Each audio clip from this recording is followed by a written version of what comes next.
Assalamualaikum warahmatullahi wabarakatuh.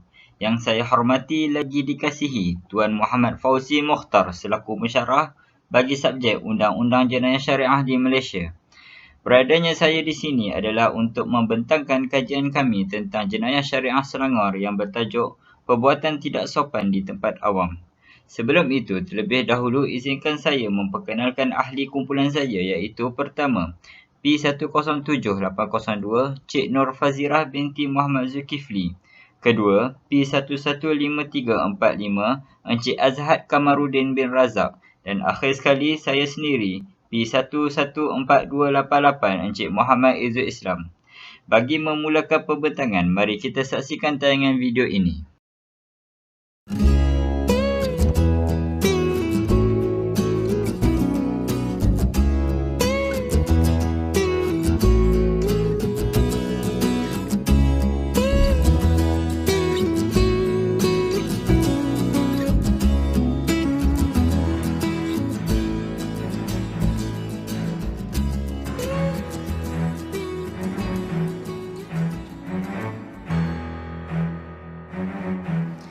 Tidak bermoral apabila segelintir remaja, khususnya pelajar IPT, tampil dengan aksi menggairahkan sambil berpelukan antara pasangan di halayak awam. Tinjauan kru My Metro TV di sekitar Tasik Shah Alam mendapati golongan berkenaan rancak beraksi dengan berpegangan tangan sambil memeluk erat tubuh si gadis sekaligus mendominasi tempat berkenaan sebagai sarang untuk memadu asmara. Malah, mereka dilihat berada di sebalik batu, bimbang aksinya dikesan, namun hakikatnya menjadi tumpuan umum apabila adegan yang melanggar norma agama itu dapat dikesan. Keadaan ini, jika tidak dibendung, pastinya akan meninggalkan kesan khususnya kepada golongan kanak-kanak yang terhidang dengan masalah sosial pada masa akan datang. Pengenalan Undang-Undang Jenayah Syariah. Seperti kita sedia maklum, Undang-Undang Jenayah Islam adalah sebahagian daripada syariat Islam yang syumul. Syariat Islam ialah asas kepada undang-undang yang dikehendaki oleh Allah Subhanahu Wa Taala sebagaimana yang termaktub dalam Al-Quran dan As-Sunnah. Syariat Islam merupakan hukum Allah Subhanahu Wa Taala yang mengandungi persoalan akidah, syariat, akhlak dan lain-lain perkara berkaitan urusan kehidupan yang diturunkan kepada manusia. Firman-Nya bermaksud, kemudian kami jadikan kamu berada di atas satu syariat, iaitu peraturan dari urusan agama itu. Maka ikutilah syariat itu dan janganlah kamu mengikut hawa nafsu orang-orang yang tidak mengetahui. Enakmen Undang-Undang Jenayah Syariah Selangor 1995. Seksyen 31. Perbuatan tidak sopan di tempat awam.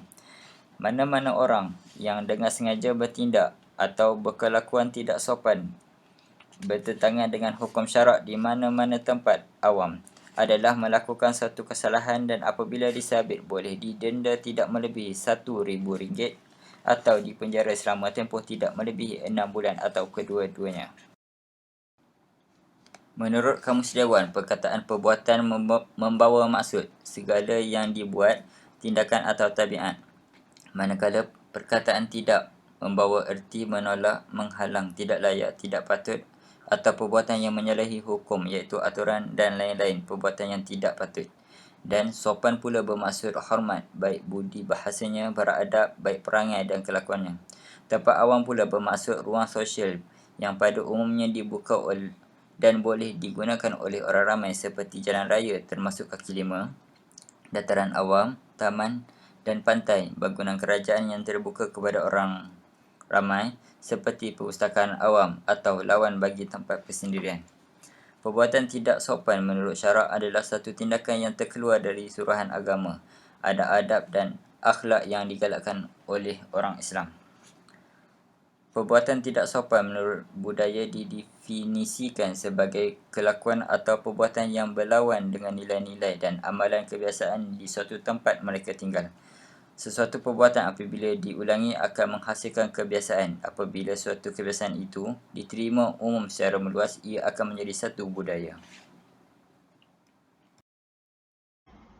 Definisi pengenalan. Arahan Amalan Nombor 8 Tahun 2005, Keputusan Mesyuarat Arahan Amalan Mahkamah Syariah Seluruh Malaysia Bilangan 1 tahun 2005 pada 10 hingga 12 hari bulan April 2005 telah bersetuju dan mengesahkan untuk menerima pakai arahan amalan bermaksud perkataan, bertindak atau berkelakuan tidak sopan dalam mana-mana undang-undang kesalahan jenayah syariah negeri-negeri adalah apa-apa perbuatan yang dilakukan oleh mana-mana orang di mana-mana tempat awam termasuklah bercumbu-cumbuan, berpeluk-pelukan, pertuturan atau isyarat lucah atau berpakaian yang menggairahkan atau lain-lain perbuatan yang tidak sopan yang bertentangan dengan hukum syarak. Berikut merupakan enakmen atau akta bagi perbuatan tidak sopan mengikut negeri-negeri. Maka sekarang kita bincangkan peruntukan Seksyen 31 dari segi aspek fiqh syariah. Maka sebagaimana kita maklum, Islam itu adalah agama yang syumul, lengkap segala aspek kehidupan dari akidah, hukum dan juga daripada akhlak seorang Muslim.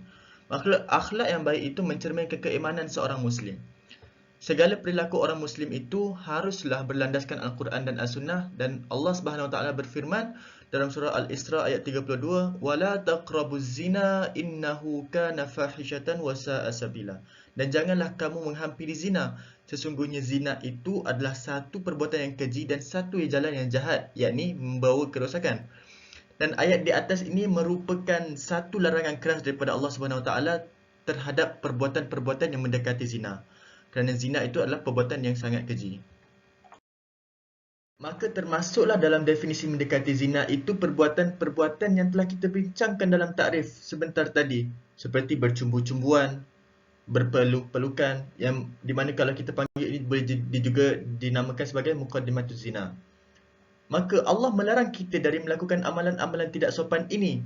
Apatah lagi jika ianya dilakukan secara terbuka di tempat awam yang boleh dilihat oleh semua lapisan umur daripada kecil sampailah ke besar. Jadi kita selaku orang beriman haruslah menegah perkara ini daripada berlaku, sebagaimana hadis daripada Abu Sa'id Al-Khudri radhiyallahu anhu berkata, Nabi SAW, aku mendengar Nabi SAW bersabda, "Man ra'a minkum munkaran falyughayyirhu biyadihi fa illam yastati' fa bilisanihi fa illam yastati' fa biqalbihi wa dzalika adhaful iman." Barang siapa di antara kamu melihat kemungkaran, hendaklah dia mengubahnya dengan tangan. Apabila tak mampu, maka dengan lisan, dan jika tidak mampu juga, maka dengan hati, dan itu adalah selemah-lemah iman. Maka sekarang kita bergerak kepada Seksyen 31 dari segi aspek maqasid syariah. Secara ringkasnya, maqasid itu ialah tujuan ataupun objektif bagi suatu hukum itu dilaksanakan. 5 maqasid syariah yang perlu kita patuhi: hifzuddin, hifzun nafs, hifzul akal, hifzun nasab dan juga hifzul mal. Dan Seksyen 31 ini lebih tertumpu kepada hifzun nasab, iaitu penjagaan nasab. Seperti mana kita maklum, Islam itu telah menetapkan garis panduan yang sempurna untuk menjaga institusi kekeluargaan yang baik demi menjaga nasab. Kata Imam Ahmad Raisuni, Islam menegakkan hukum hakam tentang perkahwinan bermula dengan pemilihan pasangan, akad, hubungan suami isteri dan anak-anak serta pendidikan mereka, hubungan kekeluargaan dan juga penceraian. Islam juga mengharamkan perlakuan zina, bersekedudukan, liwat, rogol dan fawahish seperti perbuatan lucah, celaan, mencabul kehormatan dan sebagainya. Bukan itu sahaja, bahkan Islam turut menyekat jalan-jalan ke arahnya seperti pengharaman mendedahkan aurat, khalwat, pergaulan bebas dan keperluan meminta izin apabila masuk ke rumah atau ruang peribadi seseorang. Maka perbuatan-perbuatan yang tidak sopan seperti mana kita bincangkan tadi, jika tidak ditegah akan menyebabkan perkara-perkara yang lebih buruk seperti berlakunya zina, yang boleh menyebabkan kacau bilau pada penetapan nasab kita pada masa akan datang keturunan kita. Dan kegagalan dalam memelihara nasab akan menyebabkan kerosakan pada struktur institusi keluarga Islam dan menatijahkan keruntuhan sosial dalam masyarakat Islam. Maka segala perbuatan-perbuatan yang mampu merosakkan nasab dan juga keturunan wajib ditegah agar sistem sosial masyarakat Islam dapat dipelihara selari dengan maqasid syariah, iaitu menjaga nasab. Seterusnya, kita beralih kepada peruntukan di dalam Undang-Undang Sivil. Secara amnya, tiada peruntukan khusus di dalam Undang-Undang Sivil tentang perbuatan tidak sopan di tempat awam. Namun, terdapat beberapa peruntukan yang mirip dengan peruntukan tersebut, antaranya Seksyen 294 Kanun Keseksaan dan Seksyen 377D Kanun Keseksaan. Seksyen 294 Kanun Keseksaan. Nyanyian lucah. Seksyen ini memperuntukkan barang siapa dengan mendatangkan kegusaran orang-orang lain. Kurungan A, melakukan apa-apa perbuatan lucah di mana-mana tempat awam, atau kurungan B, menyanyi, mencerita atau menyebut apa-apa lagu, cerita atau perkataan-perkataan lucah di mana-mana tempat awam atau berdekatan dengan tempat awam, hendaklah dihukum dengan pemenjaraan selama tempoh yang boleh sampai 3 bulan atau dengan denda atau dengan kedua-duanya. Seksyen 377D, melanggar kesopanan. Peruntukan ini memperuntukkan hukuman yang lebih berat jika sabit kesalahan. Mana-mana orang yang melakukan atau bersubahat melakukan atau mendapat atau mencuba mendapat supaya dilakukan oleh mana-mana orang apa-apa perbuatan kelucahan melampau dengan orang yang lain di tempat awam atau di tempat persendirian, hendaklah dihukum dengan pemenjaraan selama tempoh yang boleh sampai 2 tahun.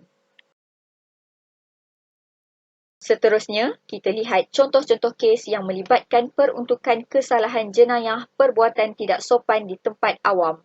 Kes pertama, pendakwa syar'i lawan Abdul Basir bin Muhammad dan Siti Hamritul Afifi binti Ahmad. Di dalam kes ini, elemen duduk berdua-duaan rapat-rapat sambil mulut lelaki mencium mulut seorang perempuan serta tangan kanan lelaki memegang tangan kanan perempuan yang bukan mahram yang berlaku di pinggir sungai Parit Buntar, Perak adalah bertetapan dengan kesalahan jenayah perbuatan tidak sopan di tempat awam. Kedua-dua tertuduh dijatuhi hukuman sebanyak RM700 atau sebulan penjara. Kes kedua, pendakwa syar'i lawan Muhammad Azrin bin Hassan dan Noraziah binti Abdul Aziz. Di dalam kes ini, elemen duduk rapat-rapat dan berdua-duaan sambil memeluk pinggang oketi perempuan yang bukan mahram yang berlaku di pinggir sungai Parit Buntar, Perak adalah bertetapan dengan kesalahan jenayah perbuatan tidak sopan di tempat awam.